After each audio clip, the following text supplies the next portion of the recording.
ህዳሴ ከነስብራቱ ነበር የተቀበልነው። በነገራችን ላይ ሰሞኑን ህዳሴን በሚመለከት ማን ሰራው፣ እንዴት ሰራው፣ የማን ድርሻ ስንት ፐርሰንት ይሆናል የሚል ጉዳይ በእጅጉ አከራካሪ ሆኖ ቆይቷል። ለምን? ስለጨረስ ነው።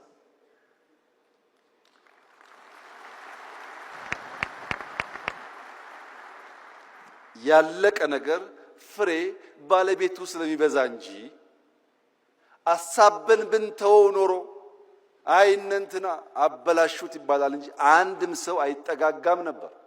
አሁንስ ተሳክቷል። ስኬት ባለቤቷ ብዙ ነው። ብዙዎች ይፈልጓታል፣ ይሻሙባታል።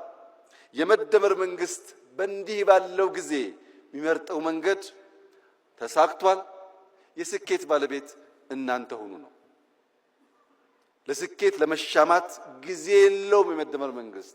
ማሳካት ስለሆነ ግቡ። ሲያሳካም ብቻዬን ማሳካት እችላለሁ ብሎ መደመር አያምንም።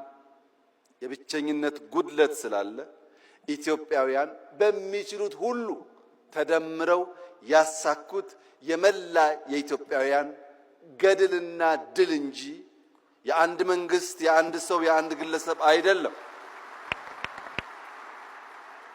ለዚህ ነው ሐውልቱ ላይ